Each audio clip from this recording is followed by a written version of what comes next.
더 뉴스 2부 시작합니다. 이태원 참사를 수사하는 경찰청 특별수사본부가 경찰청과 서울시 소방재난본부 등 55곳을 압수수색했습니다. 압수수색 대상에는 경찰청장실과 서울경찰청장실도 포함돼서 경찰 지휘부에 대한 수사가 본격화하는 모습입니다. 이태원 참사 수습을 위해 연기됐던 대통령실에 대한 국회 국정감사가 열리고 있습니다. 참사 책임자를 경질하란 야당의 공세에 대통령실은 문책 인사를 건의한 적은 없다고 선을 그었습니다. 경상수지가 적자로 돌아선 지 한 달 만에 9월에는 다시 흑자로 전환했습니다. 그러나 수출이 23개월 만에 처음으로 감소했고 흑자 규모는 1년 전보다 85%나 급감했습니다. 코로나19 신규 환자가 하루 6만 명을 넘어서며 50여일 만에 최다를 기록했습니다. 재확산 기미가 뚜렷한 가운데 위중증 환자 수도 증가세로 돌아서면서 중환자 병상 가동률도 높아지고 있습니다. 검찰이 SPC그룹의 본사와 계열사를 압수수색했습니다. 수사팀은 계열사 부당 지원과 배임 의혹은 물론 노조 탈퇴 강요 의혹에 대해서도 수사하고 있습니다. 향후 미국 전국의 주도권을 결정할 중간선거가 오늘 시작됩니다. 차기 대선의 향방까지 좌우할 이번 선거 유세에 민주공화 양당의 전직 대통령들까지 뛰어들면서 막판 총력전을 펼쳤습니다. 네, 국가애도기간이 끝나자마자 정치권 본격적으로 책임 공방에 나서는 모습입니다. 오늘 오전엔 대통령실 국정감사도 열렸지요. 오늘의 전국 현안은 백승주 전 국민의힘 의원, 김명주 전 민주당 의원과 함께 짚어보겠습니다. 어서 오십시오. 네, 안녕하십니까? 안녕하십니까? 네, 이태원 참사가 이제 발생한 지 벌써 이제 열흘이 됐는데요. 여러 가지 우리 사회가 또 우리 국회가 또 우리 정부가 해야 될 일이 많습니다. 먼저 이제 국회 차원에서 해야 될 일 가운데 하나가 이제 국정감사인데요. 국정감사를 언제 하느냐를 놓고서 또 공방이 계속되고 있습니다. 민주당은 국정감사 당장 해야 된다는 거죠? 지금 국정조사를 말씀하시는 수정하겠습니다. 거죠? 국정조사입니다. 예. 네, 정정하겠습니다. 이제 그 국정조사에 대한 얘기를 꺼내게 된 배경이 경찰이 결과적으로 압수수색을 대대적으로 하면서도 실제로 제가 보기에도 행안부 장관이라든지 경찰청장실이라든지 핵심 관계자들의 방은 압수수색하지 않고 있었어요. 그것이 야당에게 그와 같은 현재 경찰의 특별수사본부의 조사가 한계가 있을 수밖에 없다. 자기가 자기를 수사하는 셀프 수사가 한계가 있다. 이제 그런 것들에 대해서 정말 셀프 수사가 문제가 되는 것이 아니라 셀프 수사를 하더라도 강도 높게 아무런 성역 없이 수사를 해야 되는데 그런 부분에 대해서 야당에게 공격의 빌미를 분명히 줬다. 그렇기 때문에 국정조사에 대한 급물살을 타게 되고 또 국정조사에 대한 논의가 이제는 국민을 더 넘어서서 한동훈 장관이 이제 상설특검 얘기를 하기 시작했기 때문에 아마 국정조사든 특검이든 어떤 형태로든 그 방향으로 가야 되는 시점에 놓이게 되었다. 그렇게 봅니다. 알겠습니다. 여당에서는 진상조사부터 해야 된다. 국정조사는 나중에 이런 입장인 거잖아요. 그런데 관련자들이 먼저 사퇴하고 제대로 된 조사를 위해서는 국정조사부터 이루어져야 한다는 게 이제 야당의 주장입니다. 그 주장에 대해서는 어떤 생각이세요? 주영훈 대표도 국정조사를 안 하겠다는 입장이 아니죠. 지금 당장 하게 되면은 진실을 규명하는 것이 목표인데 수사에 방해가 될 수가 있고 이 조사 결과가 어느 정도 나오면은 국정조사를 그때 가서 필요한지를 검토해서 여야 합의로 조사를 하자 이런 입장입니다. 수사에 방해되기 때문에 지금 하면 안 된다 이러는데 여야가 이런 비슷한 사안에 대해서 늘 입장이 바뀌어요. 이전에도 보면은 우리가 그런데 제가 볼 때는 지금 제일 중요한 것이 이번 참사에 있어서 진실을 규명하는데 국회가 어떤 역할을 해야 되느냐 문제거든요. 그 문제에서 여야가 합의해서 하는 것이 맞다고 생각합니다. 이게 만약에 이 국정조사가 의결되는 과정에서 계획서를 이제 가방서 의결을 하게 되면은 여당 참여 시 야당 혼자서 할 수 있는데 그러면 야당의 특별위원회하고 다를 바가 없어요. 그래서 여야가 좀 더 머리를 맞대고 진실을 규명하기 위해서 국회 역할을 찾는 것이 바람직하다 이런 생각을 합니다. 수사는 수사고 또 국정조사, 국회가 할 일 가운데 하나가 이제 국정조사니까요. 그렇죠. 수사도 하면서 또 할 일, 국정조사도 해야 된다. 여기에 대한 생각은 어떠세요? 지금 동시에 하는데 결국은 국정조사는 이제 정인을 선택하고 정인들로부터 거기에 대한 국회의원들이 직접 하는데 국회는 강제수사권이 없어요. 강제수사권이 있기 때문에 강제수사권이 있는 데서 좀 더 효과적으로 할 수 있지 않겠느냐 하는데 야당 입장에서는 수사하는 당국이 셀프 수사일 가능성이 많다. 조사받아야 될 수사 많다. 이 부분인데 이 문제를 좀 해결하는 것을 머리를 맞대야 될 것 같아요. 셀프 수사 의혹을 안 받도록 하는 방법이 없을까 이런 데 대한 철저히 진상 규명이 목표죠. 그래서 국회 역할을 합의해서 찾아가는 게 중요합니다. 네. 민주당은 일단 뭐 단독으로라도 그렇습니다. 그리고 정의당하고 같이 해서 일단 뭐 내일이라도 국정조사 요구서를 제출하겠다는 거잖아요. 뭐 그건 어렵지 않죠. 뭐 예. 아시다시피 4분의 1만 하면 되는데 그런 숫자를 맞추는 것은 뭐 어려운 일이 아닌데 다만 이제 뭐 국정조사에 대해서 그런 충격요법을 하지만 방금 백 의원님 말씀하다시피 실제로 강제조사권이라든지 기소권이라든지 이런 부분들이 한계가 있기 때문에 예. 실제로 한편으로 그런 어떤 국정조사 카드를 통해서 기본적으로 지금 경찰청 자체로 하고 있는 특별수사본부가 좀 더 강력하게 조사에 미진됨이 없이 하도록 하는 요소가 있는 거고 어차피 방금 말씀하셨다시피 여야 간의 합의를 이끌어내는 조사가 필요하기 때문에 네. 실제로 보면 특검법을 만드는 쪽으로 갈 수밖에 없고 왜냐하면 상설특검은 또 여당 또 대통령 중심으로 특검이 이루어지기 때문에 실제로 지금 현재 경찰이 하는 조사나 뭐가 다르느냐 하는 것이 또 야당의 입장이기 때문에 사실은 문제는 실제로 특검법을 만들어 가는 경우는 시간이 너무 많이 걸린다라는 차원이고 그런 차원에서 본다라면 빨리 현재 경찰청장이든 또 용산경찰서장이든 소방서장이든 간에 빨리 자기의 거취 표명을 빨리 해주는 것이 좀 더 빠른 속도감을 가진 조사에 필요한 요소다 그렇게 보여집니다. 알겠습니다. 그리고 어제 문자가 공개돼서 또 논란이 됐는데요. 문진석 민주당 전략기획위원장이 받은 문자인데 그 문자를 누가 보냈냐면 민주연구원 부원장이 보낸 문자였더라고요. 근데 내용이 전체 희생자 명단, 사진, 프로필을 확보해서 당 차원의 발표도 하고 추모 공간을 마련하는 걸 어떻게 했느냐라는 제안이 이제 담겨 있어서 논란이 된 겁니다. 일단 국민의힘은 이게 정치적으로 이용하려는 것 아니냐 이런 시각이 있는 거죠. 예, 오늘 주호영 그 원내대표가 폐륜행위다 이렇게 극단적인 표현을 썼죠. 제가 볼 때는 이 추모 공간 만들어 주는 거에 대해서 철저히 이것은 유족들의 그 가슴 눈높이, 그 유족들의 마음을 해야 돼서 이런 해야 되지 않겠느냐 생각을 하고요. 추모 공간을 만들어서 이 슬픔과 또 일부 국민들이 갖고 있는 그 분노, 이런 분노를 정치 에너지를 만들어서 정치적 덕을 보려는 발상 자체는 상당히 부적절하죠. 폐륜이라는 이렇게 극단적인 비판을 받았는데 이것이 또 민간단체도 아니고 책임 있는 제1당이죠. 민주당의 전략위원장과 민주연구원의 부원장이 이걸 논의했다는 것 자체가 진실 규명을 하고 이런 재발 대책을 세우라는 이 역사적 명령, 이 소임을 좀 망각하고 정치적으로 자꾸 이득을 보려는데 자꾸 몰두하는 모습 같아서 매우 부적절해 보입니다. 이건 이제 민주당의 입장은 민주당 문희석 의원 입장은 개인 의견을 받은 것이다. 뭐 그리고 법의 뜻을 이미 전한 바 있다라고 이야기는 했는데 일단 그 문자의 출처가 민주연구원 부원장이라는 점에서 공격을 받고 있는 것 같아요. 글쎄요, 뭐 민주연구원의 부원장도 여러 명 있고 또 민주당의 여러 의원들 또 뭐 전략단위의 의원들이 많이 있는데 이것은 초기 단계에서 이런저런 논의를 할 수 있는 건데 주호영 원내대표의 발언은 조금 너무 섣부르다 그런 말씀입니다. 예를 들면 민주당이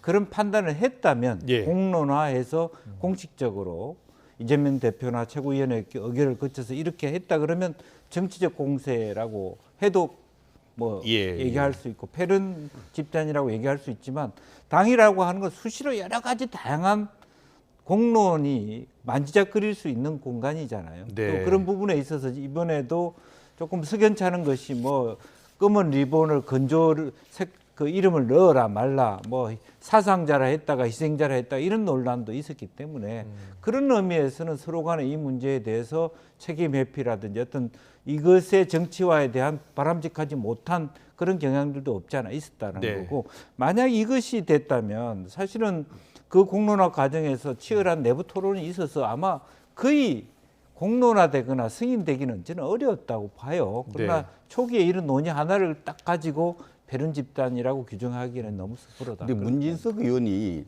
개인 의견을 주고받았다 이렇게 하는데 그 직책을 보면요. 전략위원장은 당연히 굉장히 중요한 직책이에요. 문진석 의원의 직책이. 또 민주연구원이나 또 국민의힘이 운영하고 있는 여의도 연구원은 국민 세금으로 운영되는 데입니다. 당연히 공직 기구죠. 공직함을 갖고 있고 민주연구원의 부원장과 전략위원장이 주고받은 텔레콤은 단순히 개인적 의견으로 이렇게 문제가 되니까 자르고 넘어가기에는 좀 그렇죠. 그래서 그런 면에서는 매우 부적절한 아이디어였다. 이렇게 민주당 스스로 이렇게 평가하는 게 바람직하다고 생각합니다. 네, 알겠습니다. 여야 입장 들어봤고요. 오늘 대통령실 국정감사가 진행이 됐습니다. 여기에 이제 대통령실의 김대기 비서실장이 나와서 답변을 했죠. 여러 가지 질의도 받고요. 이와 관련해서 지금은 사의를 논의할 때가 아니다. 그러니까 민주당은 총리 또 뭐 이상민 행안부 장관 모두 당장 이제 경질해야 된다. 그래야 한다는 입장인데 김대기 비서실장 이야기를 들어보면 지금은 또 사의를 논의할 때가 아니다 이런 답변을 했어요. 오늘 주고받은 대화를 잠깐 듣고서 이야기 나눠보겠습니다. 총리 그리고 장관, 경찰청장 등 내각의 구성원 중에 대통령께 사의를 표명한 사람이 있습니까? 아직은 없습니다. 네. 그럼 대통령실 참모진 중에는 사의를 표명하신 분이 있습니까? 아직은 없습니다. 그러면 대통령께 실장님이 문책 인사를 건의하신 적 있습니까? 없습니다. 한독수 총리, 이상민 장관, 윤희근 청장에 대해서 책임을 지도록 하는 게 응당한 조치 아니겠습니까? 실장님 답변해 주십시오. 이상민 장관을 제가 같이 이야기해보고 그랬는데 그렇게 자리에 연연하시는 분이 아닙니다. 그다음에 의원님 아시다시피 새로 임명하는데 2달 넘게 걸립니다. 그 공백을 어떻게 하겠습니까? 그래서 일단은 제대로 그런 파악을 한 다음에 그다음에 그런 건 다시 한번 검토해 보겠습니다. 네. 여야 입장이 전혀 좁혀지지 않고 있습니다. 벌써 며칠째 민주당은 계속해서 경질을 요구하고 있고 국민의힘은 아직은 아니다. 지금은 선을 그은 거예요. 논의할 시점이 아니다라고 이야기하는데 민주당 입장에서는 이게 지금 경찰이 수사를 하고 있는데 그 경찰 책임자를 또 수사해야 되는 상황이잖아요. 네. 이게 셀프 수사가 되는 것 아니냐는 의혹이에요. 그런 지적에 대해서는 어떤 생각이세요? 그런 지적도 경찰이 워낙 잘못했으니까요. 지금 드러난 허물로 봐서도 굉장히 많이 잘못했으니까 셀프 수사라는 또 그런 인식을 줄 수 있는 부분이 있습니다.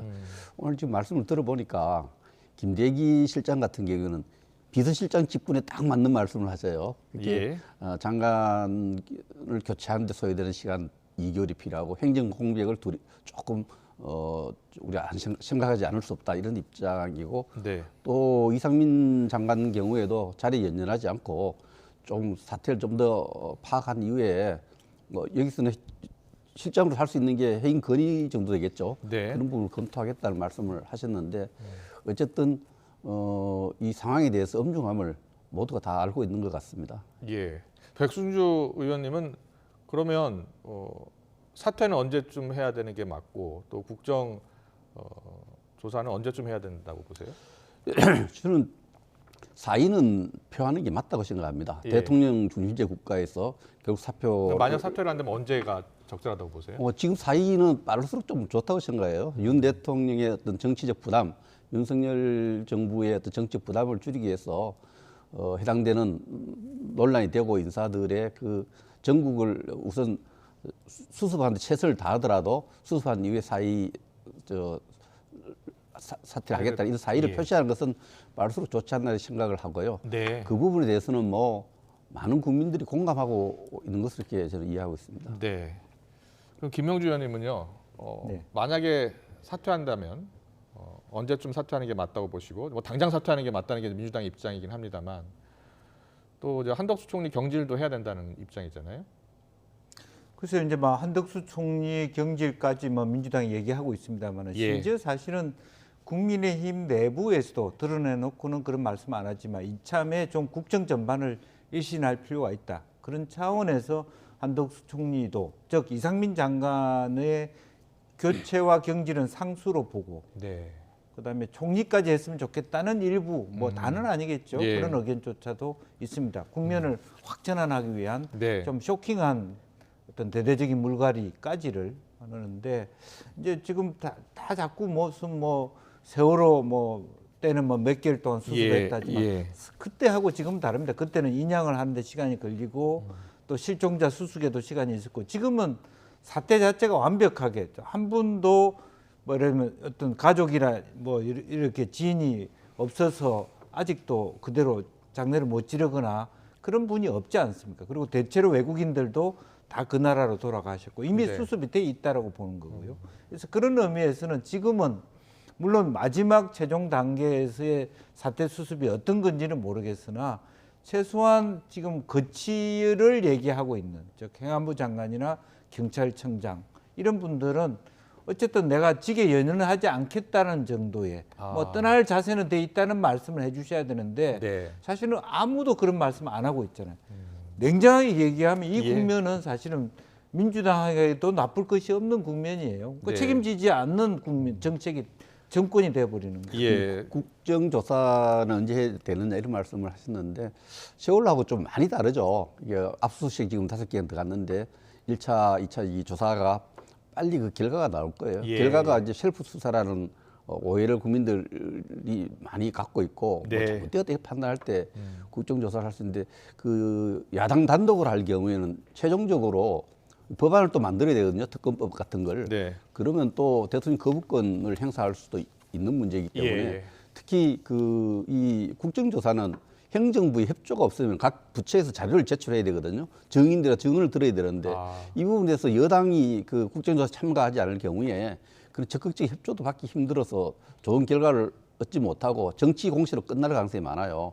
그런 측면에서 조금 여야 지도부가 같이 더 머리를 맞대고 의논해서 실시 시기와 방법에 대해서 의논하는 합의해서 하는 것이 저는 바람직하다고 생각을 합니다. 김명주 의원님 말씀 들어보면 주요 책임자들이 사태 수습 뒤에 책임지는 모습을 보이겠다라는 언급조차 하지 않고 있다라는 부분을 지적하고 계신 것 같거든요.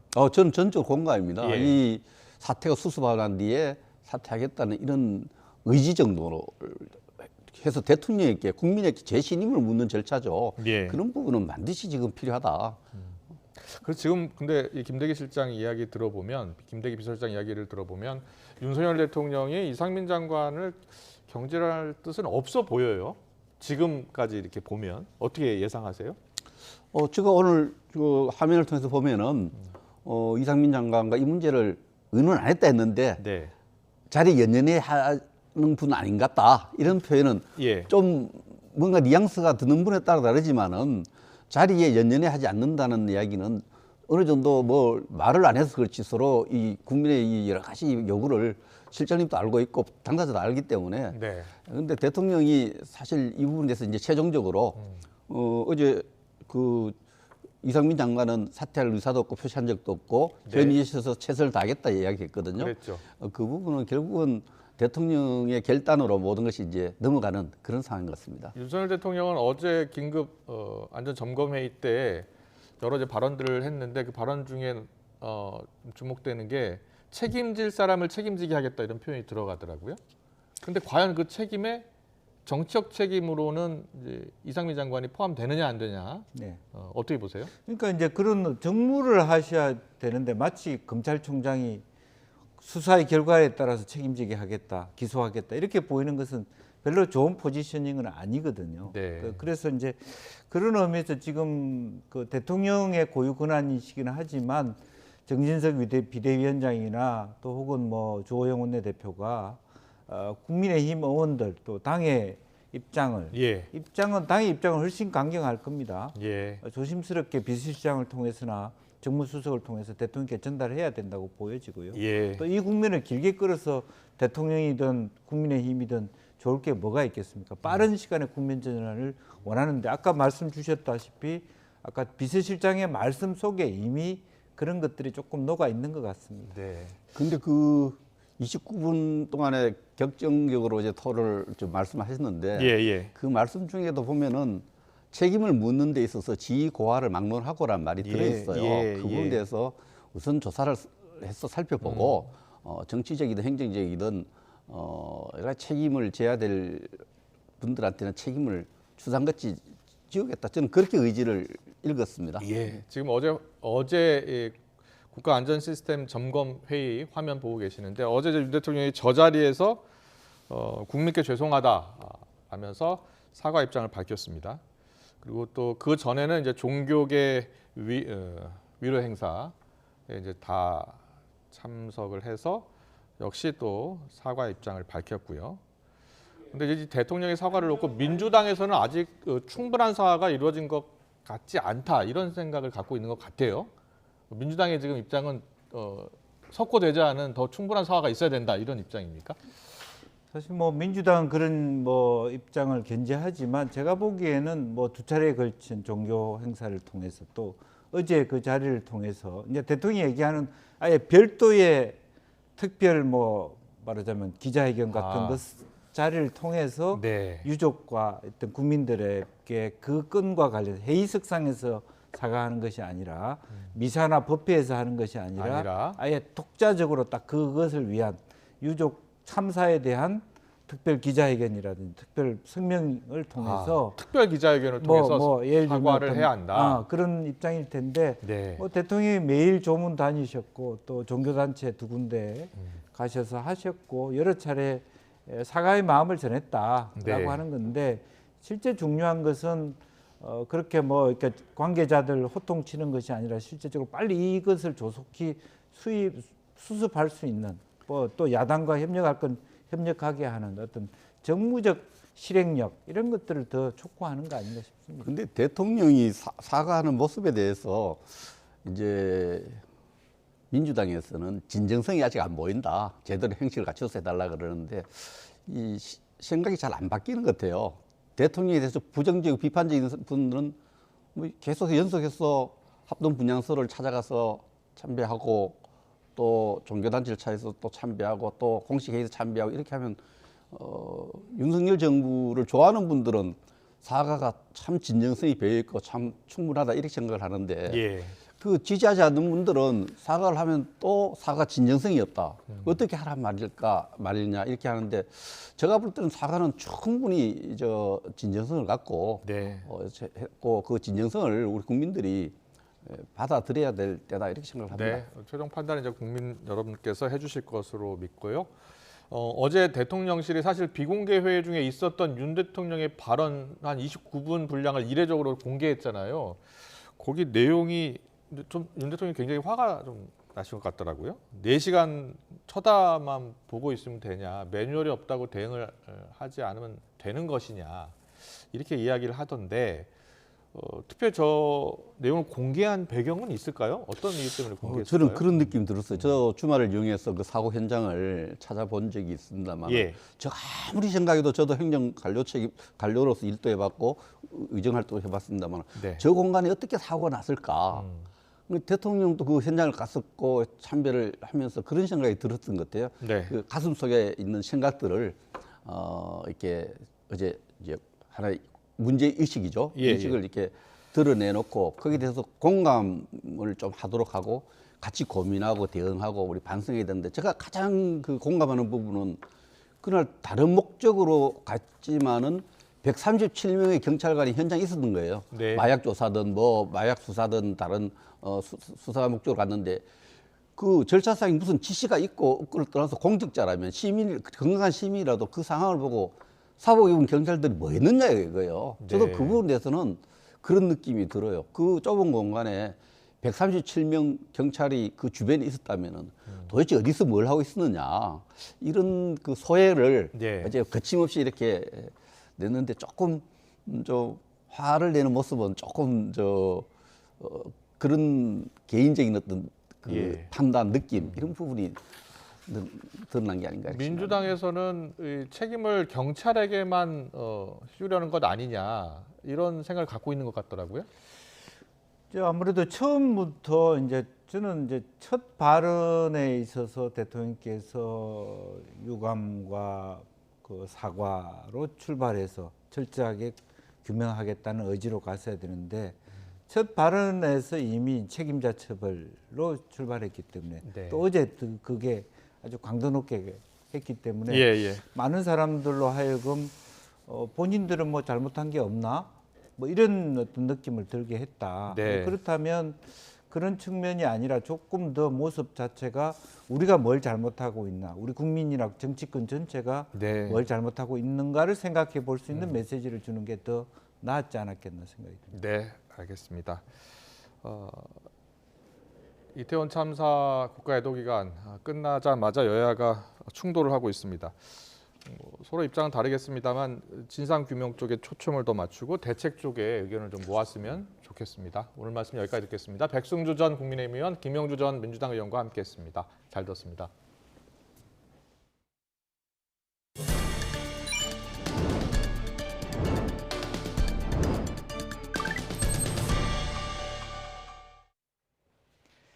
경찰은 이미 오래전 많은 인파가 몰리는 행사에 대해 어떻게 초동 조치를 해야 하는지 체크리스트를 만들었던 걸로 확인됐습니다.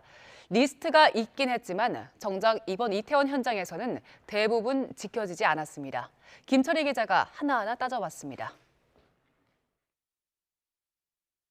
경찰이 지난 2014년 작성한 다중운집 행사 안전관리 매뉴얼입니다. 2005년 상주 콘서트 합사 사고를 계기로 만들기 시작해 2014년에 완성된 겁니다. 문서에는 실제 사고가 벌어졌을 때 경찰은 어떤 초동 조치를 취해야 하는지 확인할 수 있는 점검표가 포함돼 있습니다. 그렇다면 이태원 참사 당시 점검표는 얼마나 지켜졌을까? 체크리스트 가장 위를 신고 접수와 긴급 출동 항목이 차지하고 있습니다. 신고자 위치로가 현장 상황을 파악하고 기동대 등의 출동 지시를 내릴 것, 소방 등 관련 기관에 협조 요청을 할 것 등이 명시됐습니다. 하지만 이태원에서는 참사 발생 4시간 전부터 경찰의 합사 등을 호소하는 신고가 11건 접수됐지만 7건이 현장 출동 없이 묵살됐습니다. 기동대는 참사가 나고 85분이 지나서야 현장에 왔고 소방에는 공조 요청도 제대로 하지 않았습니다. 첫 번째 항목은 지켜지지 않은 겁니다. 다음으로 눈에 띄는 건 112 종합상황실과 재난상황실의 상황 보고와 전파 항목입니다. 매뉴얼에는 재난 상황을 파악한 뒤 지휘관과 참모에게 즉시 유선 또는 무선으로 보고하게 돼 있습니다. 하지만 보고 책임이 있는 류미진 서울청 상황관리관은 빗발치는 신고를 보고하지 않은 채 긴 시간 모습을 감췄습니다. 결국 서울청 상황실의 공식 보고는 자정이 넘어서야 처음으로 이뤄졌습니다. 유미진 총장이 언제부터 자리 비운지 알고 계십니까? 몇 시부터 근무인 줄 아시죠? 후반 근무이기 때문에. 전반 근무입니다. 18시부터 01시까지. 예, 그렇습니다. 두 번째 항목 역시 지켜지지 않았습니다. 체크리스트 가장 마지막에는 현장 지휘와 지원이 원활하게 이루어졌는지 점검하게 돼 있습니다. 경찰서장이 신속히 나타나 현장 지휘 본부로 전환해야 한다는 내용도 여기서 등장합니다. 하지만 이임재 전 서울 용산경찰서장이 참사 현장의 모습을 드러낸 건 밤 11시 5분쯤. 차량 이동을 고집하느라 현장 도착은 1시간 가까이 지체됐고 현장 지휘본부 전환도 당연히 없었습니다. 용산서장은 1시간 20분 동안 뭐하고 서울청장한테 11시 36분에 보고를 하죠? 이거에 대해서 이게 제정신입니까? 제정신입니까? 서울청장 제정신이라고 생각합니까? 용산서장? 관련 항목은 이번에도 지켜지지 않았습니다. 그럴듯한 매뉴얼과 점검표는 있었지만 경찰 지휘부 누구도 이에 따라 참사를 대처하지 않았습니다. YTN 김철입니다. 이태원 참사의 책임 규명을 위한 움직임이 활발히 이루어지고 있지만 이른바 윗선이라고 하는 고위직 공무원들의 태도에 대해선 비판의 목소리가 커지고 있습니다. 책임지려 하기보단 일단 자리를 지키려는 입장을 보이고 있는데 경찰 수사가 이들을 향하고 있는 건 분명합니다. 강민경 기자의 보도입니다.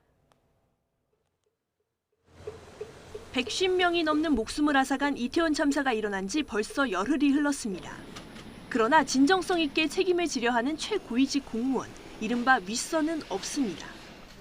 윤희근 경찰청장과 김광호 서울경찰청장은 경찰 내부 시스템의 총체적 문제를 인정하면서도 책임을 통감하기보다는 색출자의 위치를 자처하고 있습니다.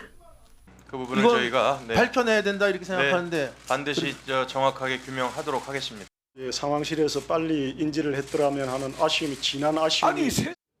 참사 초기부터 책임 회피에만 급급했다는 박희형 서울 용산구청장도 마찬가지. 선출직 공무원인 박 구청장은 심지어 피의자로 입건된 후에도 책임 소재에서 벗어나려는 모습만 보여 눈살을 찌푸리게 했습니다. 용산구청이 책임이 있다라는 것을 제가 주장하는데 제 말씀에 동의하시냐고요. 저는 전적으로 동의하기는 어렵습니다. 알겠습니다. 여러 가지 지금 큰 희생이 난 것에 대한 제 마음의 책임입니다. 재난안전주무장관인 이상민 행정안전부 장관도 자진 사퇴설에는 명확히 선을 그었습니다. 이 장관이 경찰 지휘권을 가져오면서 경찰청과 소방청 간의 긴밀한 보고체계를 구축하겠다고 공언한 만큼 보고체계가 제대로 이루어지지 않은 것에 대한 책임에서 자유로울 수 없습니다. 현재로서는 제가 할 수 있는 일을 현재 위치에서 최선을 다해서 수행을 하겠습니다. 이들이 법적으로 문제가 있는지 없는지는 결국 수사를 통해 규명되어야 할 걸로 보입니다.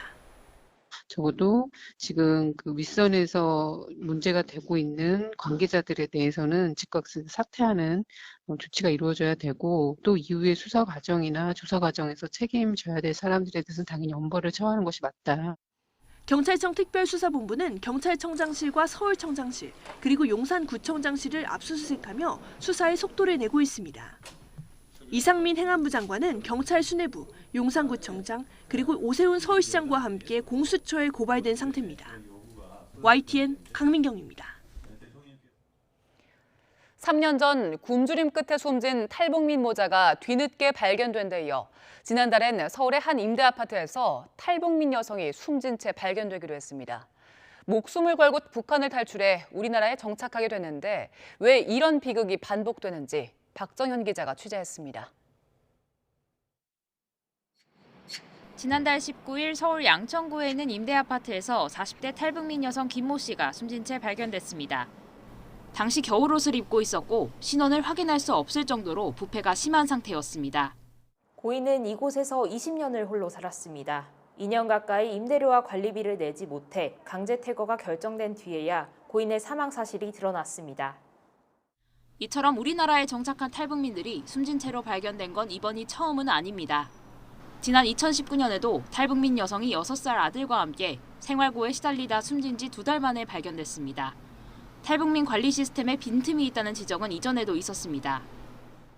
탈북민에 대한 위기 징후가 포착되면 보건복지부는 담당 지자체와 통일부에 통보합니다. 이후 지자체의 기본조사가 진행된 뒤 통일부가 보완조사를 하게 됩니다. 이번 역시 보건복지부는 지난해부터 모두 5차례에 걸쳐 양천구와 통일부에 이상 징후를 통보했으나 두 기관 모두 연락이 닿지 않는다는 이유로 김 씨가 방치됐습니다. 더구나 중복행정 방지 차원에서 올해부터 통일부는 지자체 조사에서 제외된 탈북민만을 대상으로 조사 규모를 축소했습니다. 김 씨 역시 올해 통일부 관리 대상에선 제외됐습니다. 전문가들은 한국에 연고가 없는 탈북민 특성상 더 촘촘한 관리가 필요하다며 담당 부처를 일원화해 책임 주체를 명확히 하고 꾸준히 추적할 것을 지적합니다. 무조건 탈북민은 우리 영역이 아니야라고 배제를 하는 상황이니까 그런 것들이 문제인 것 같고, 근본적으로 탈북민들이 지역사회에 잘 뿌리내릴 수 있도록 하기 위한 지원이 필요합니다. 노원에서도 몇 개월 전에 이 젊은 애가 죽었는데, 그러니까 뭐 거기 대해서는 누구도 언제 죽었는지 알 수 없이 죽어가는 탈북자들이 너무 많은 거예요. 한국에 정착한 탈북민은 3만여 명. 규모도 작지 않은 만큼 복지 사각지대를 줄이기 위한 제도 보완이 시급해 보입니다. YTN 박정현입니다. 노동당국이 최근 잇따라 근로자 사망 사고가 발생한 코레일에 대한 강제 수사에 나섰습니다. 고용노동부는 중부지방고용노동청이 코레일 직원 사망 사고와 관련해 오늘 오전 9시부터 코레일 서울본부 사무실과 지하철 3호선 정발산역 사무실 등 4곳에 대해 압수수색을 진행하고 있다고 밝혔습니다. 이번 압수수색은 지난 9월 30일 정발산역에서 스크린도어 통신장비 교체 준비 작업 중이던 근로자가 역에 진입하던 열차에 치여 사망한 사건과 관련한 겁니다.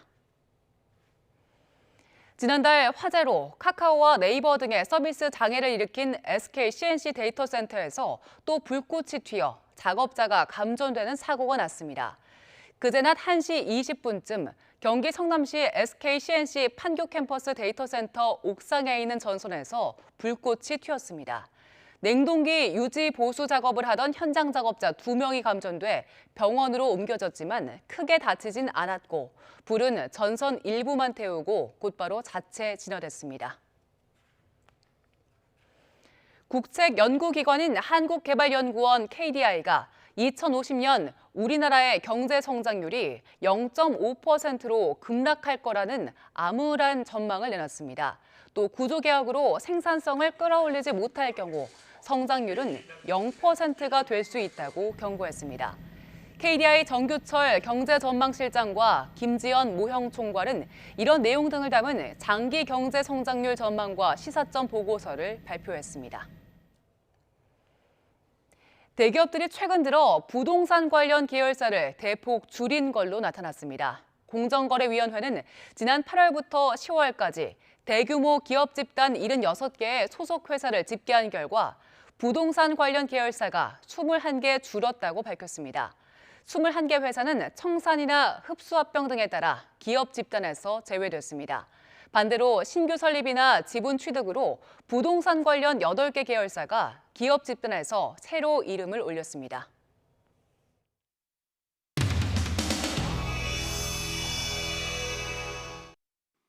왜 4시간 동안 물끄러미 쳐다만 보고 있었냐 이거예요. 현장에 나가 있었잖아. 112 신고 안 들어와도 조치를 했었어야 되는 거 아닙니까?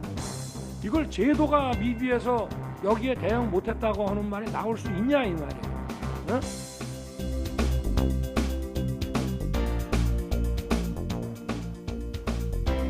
특히 국민의 안전을 지키기 위해 경찰 137명이 그 이태원에서 보고 있는 겁니다. 안전사고를 예방해야 될 책임 어디에 있습니까? 경찰에 있어요. 얼마나 많은 인파들이 운집을 했고 그거를 다 누가 관리했습니까? 경찰이 관리했습니다. 자치단체가 오는 게 아니에요. 책임이라고 하는 것은 있는 사람한테 딱딱 물어야 되는 거지 그냥 막연하게 뭐 다 책임져라. 그거는 현대사회에서 있을 수 없는 일이에요. 그러니까 일동 묵념. 네, 국민의 안전은 정부의 무한 책임이라고 생각을 하고요. 대통령께 사의 표명한 적 있습니까? 없습니까? 지금 사의 표명한 적은 없습니다. 네, 그럼 대통령실과 그거와 관련해서 의논한 바 있습니까? 의논하지 않았습니다. 네. 구청장으로서 책임을 회피하지 않고 진상규명에 성실히 임하겠습니다. 근데 그 책임이 구체적으로 어떤 책임일까요? 여러 가지 지금 큰 희생이 난 것에 대한 제 마음의 책임입니다. 네, 그렇습니다. 서울시의 책임이 있겠습니까? 없겠습니까? 예, 무한한 책임감을 무한 느끼고 책임이 있습니다. 당연히 있는 것이죠. 이게 사실은 왜냐하면 결정적일 때 끔찍한 참사로 떠나보낸 청년의 한 사람으로서 오늘 정부 부처 기관장들, 자치단체장들의 답변을 보면서 참 절망스러웠습니다. 장관님, 네. 무한 책임이다라는 말씀을 오늘 굉장히 여러 차례 하셨어요. 법적 책임을 모면하려고 아주 모호한 답변들을 하고 있다라는 비판을 받는 겁니다. 주무부처의 장관으로서 내가 져야 할 책임이 무엇인지를 한번 진지하게 고민해 보셔야 될 것 같습니다. 또 우리 행안부 장관도 뭐 주체자가 없는 행사 이런 말씀을 하시는데 책임을 회피하려고 한 거예요. 제가 말씀드린 바와 같이 무한 책임을 지는데 책임을 회피한다는 건 무슨 말씀이십니까?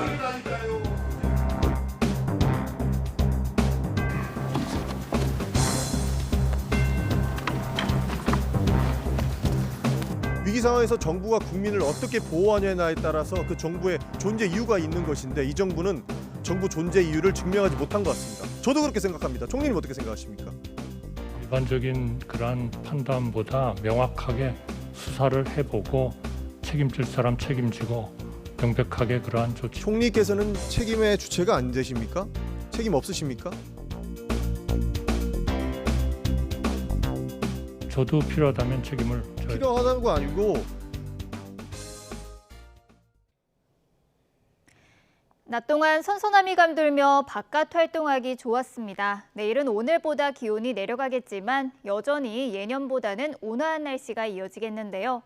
당분간은 일교차도 10도 안팎으로 크게 벌어지겠습니다. 옷차림에는 각별히 주의하셔야겠습니다.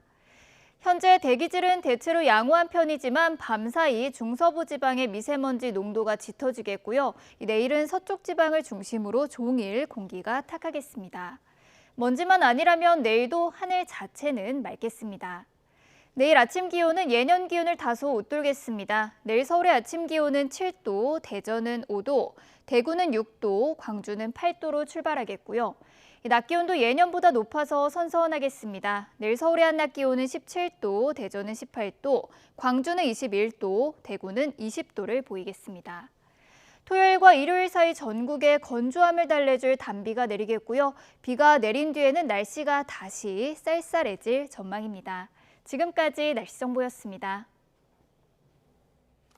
이슈를 더 쉽게 풀어드리는 더 뉴스 내일은 더 준비하겠습니다. 잠시 뒤 뉴스큐가 방송됩니다. 시청해주신 여러분 고맙습니다.